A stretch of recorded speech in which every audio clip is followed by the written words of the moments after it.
এটা অ্যাডেনিয়ামের একটা কালার, দেখুন ফুটতে শুরু করেছে কেবলই। উফ, সত্যি অসাধারণ একদম। কালারটা দেখুন, মানে এত বিউটিফুল, জাস্ট বলে বোঝানো যাবে না।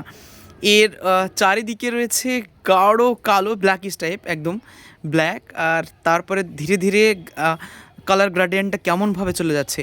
এগুলো সবগুলো ডাবল কোটেড, জাস্ট একটা পাপড়ি খুলেছে এবং আরও অনেকগুলো পাপড়ি যেগুলো খুলতেছে, এখনও খুলবে। আর এখানে দেখতে পাচ্ছেন এই কালারটাও বিভৎস সুন্দর, এগুলো ফুটবে। আর এখানে পিওর হোয়াইট রয়েছে, ডাবল কোটেড পিওর হোয়াইট, এটা এখনও ফোটেনি। এখানে একটা অ্যাডেনিয়াম রয়েছে, এটা খুবই সুন্দর। আর এটা রয়েছে পিঙ্কিশ কালার, খুবই সুন্দর।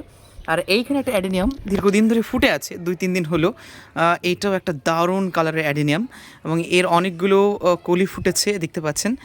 বৃষ্টিতে অনেক সুন্দর অ্যাডেনিয়াম হচ্ছে, যদিও অনেক বৃষ্টির জন্য অনেক অ্যাডেনিয়াম গাছ কিন্তু খারাপও হয়ে গেছে।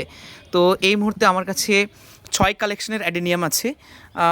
আর এখনও এইগুলোতে কলি এসেছে। সত্যি ভীষণ ভালো লাগছে এই ফুলটা দেখে, জাস্ট অসাধারণ একটা কালার।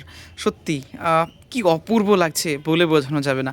যখন এটা ফুটে যাবে তখন কত সুন্দর লাগবে, সত্যি ভাবা যায় না। আমি যখন ফুটবে অবশ্যই একটা ভিডিও বানাবো। আর এটাতে এই হোয়াইট কালার অ্যাডেনিয়ামটা বিভৎস সুন্দর, এটাও আমি দেখাবো আপনাদের। তো এই অ্যাডেনিয়াম আমার কেমন লেগেছে অবশ্যই আপনারা আমাকে জানাবেন। অ্যাডেনিয়ামের পরিচর্যা আমি অনলাইন থেকে শিখেছি।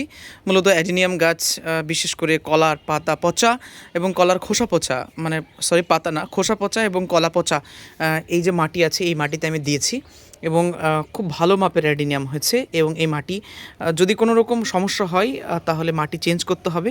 রিসেন্টলি আমি চেঞ্জ করেছি আর এই রকম ফুল দিয়েছে। ফুলটা দেখে আমার মন পুরো জুড়িয়ে গেছে, আপনারও এরকম জুড়িয়ে যাবে। আর এইরকম অ্যাডেনিয়াম যদি করতে পারেন ভীষণই ভালো লাগবে।